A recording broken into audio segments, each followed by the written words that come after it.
Japan releases fully functioning female robot. In a remote village in Japan sits a conglomerate of warehouses. Security is tight, and none of the local population has ever been able to venture inside the grounds of the place. What's more is, most of the local population has an average age of 55 years old. So the benefit to security is doubled, since this very old population has no interest of snooping around like children or young adults do. Also, the local old population is mostly women. Women tend to not be adventurous, and old women even more so. If you were adventurous, or even just curiously walked by, you'd see men speeding around in solar-powered golf carts. In fact, there seems to be a bunch of solar-powered covered buildings on the grounds, and even you might catch a glimpse of a solar-powered petal flower opening up. If you had to guess,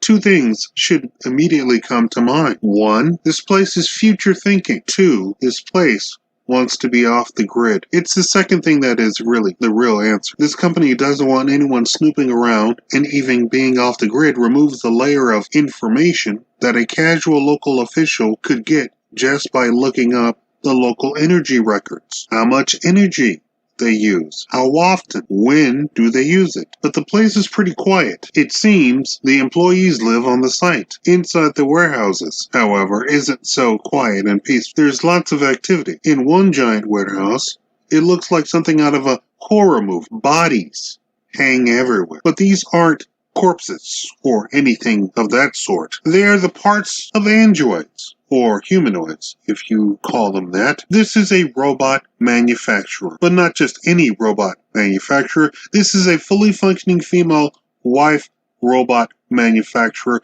and this is Japan, the country that is ahead by 10 years of China. China, who wants to be the #1 manufacturer of robots in the world, and who are decades ahead of the United States. For most people, they won't believe this type of place even exists, or worse, they believe that the state-of-the-art or most technologically advanced robots are made in universities. Nothing could be further from the truth. Why? Because these robots are capable of doing what other robots are not. What is that? They are capable of performing wifely duties. Not only are they capable of that, but they are even capable of carrying a child to term. Make no mistake, a full laboratory is required for the gestation period, but it is not only possible, but proven. Also, the technology for a man to do this with just his own DNA and RNA has also been completely realized and proven,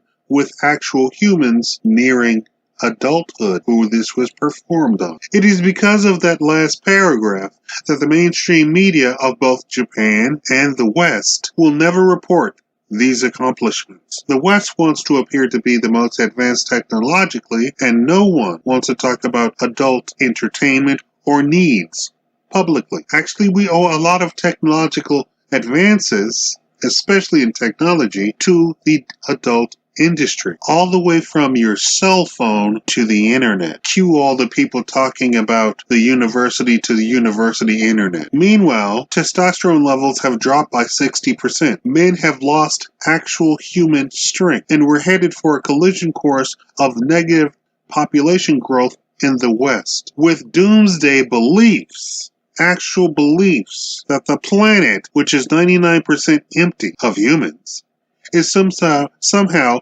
overpopulated. Also, any mention of a recovery of men's testosterone, health issues, companionship needs is met with anger, hate, mockery by women and self-hating men. Just a basket of deplorables, as the term is called. It is no wonder that this company is surrounded by high walls, high tech, and fences, and no one can come in, nor can you find them on the internet. At a starting price of $345,000 USD and a medium cost of $1 million USD, the client list is by invite only, and there is no layaway plan. But this is a new video, so what is new? Haha, I'm glad you asked. Let's talk about walking. There has been a dearth of activity in discovering walking, animating walking, learning how humans walk, perfecting how robots walk like humans to emulate the technology of walking like a human. You have companies like Boston Dynamics that you can see in the early 90s discovering walking and going full hog on making absolutely sure that their robots could actually walk. It is the pinnacle of a robot for a robot to actually be able to walk. We have so many other manufacturers around the globe and companies and private companies getting into the robot arena, and the first thing that they do is make sure that they actually have a robot that actually walks. And I've told you exactly how the process of coming to this $1 million robot for a woman, a fully functioning female robot, comes about. And we have the human actress who was made into a real robot by combining exactly what I said. Animatronics, AI, makeup, prosthetics. Exactly what I said they were doing in Japan. And it was so successful in England that they put the robot in a museum as a state-of-the-art, one-of-a-kind robot ever made in the West. Why don't we have this in America? Because in the United States, they're beholden to the U.S. government. And the powers that be are more concerned with making money off of military means than they are with actually solving any sort of human problems, or male health problems, or the decline of men in the West. And when men decline in the West declines.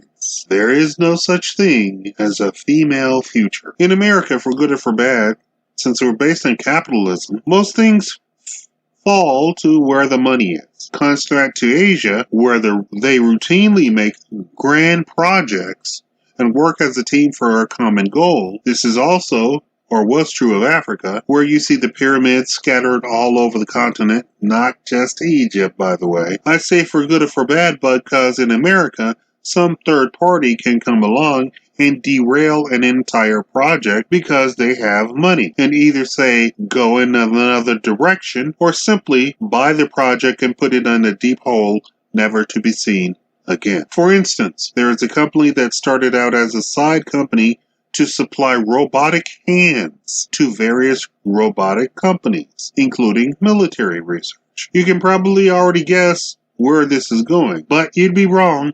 Instead, they changed to making robotic animals. Bet you didn't see that coming. Contrast that to Japan, where Honda created Asimo, which could walk, go upstairs, go downstairs, run, jump, hop, play soccer, fetch drinks, serve drinks, move out of your way, bow, wave, talk, play 10 different instruments. Meanwhile, Hansen's Robotics is amazing people by recording a speech, putting it in a robotic-looking ugly woman face that is horrifying people, by the way, with the uncanny valley, with zero artificial intelligence, and getting awarded an honorary citizenship to Saudi Arabia. Should I even say it? Brown people versus white people, where the brown people are the ones ahead of the white people. Looking over the state of the art in robotic technology, I'm convinced because the way America follows the money, we're 100 years behind Japan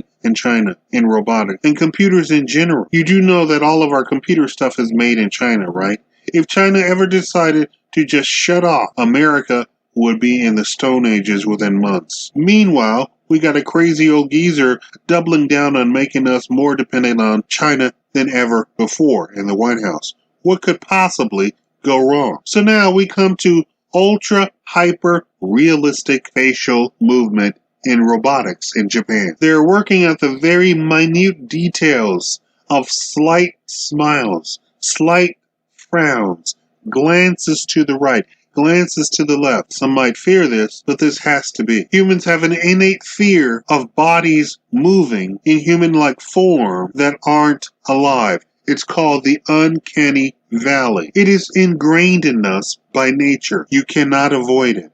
However, if you make the form so perfect, even better than humanly perfect, that fear can be overcome. And this is why it is all started with hyper-realistic skin, hyper-realistic glances, hyper-realistic voices, and now hyper-realistic emotions. Ladies and gentlemen, I present to you Erica. Hello, Caleb. Your name is Caleb. Caleb, can you hear me? Execute gaze cycle. Caleb, can you smile for me? Hello, Actrix. Your name is Actrix. Actrix, can you hear me? Execute gaze cycle. Actrix, can you smile for me? Hello, Beatrix. Your name is Beatrix. Beatrix, can you hear me? Execute gaze cycle. Beatrix, can you smile for me?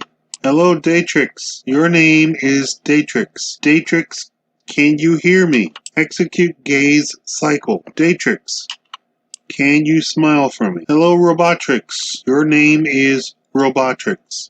Robotrix, can you hear me? Execute gaze cycle. Robotrix, does this one have a smile capabilities yet?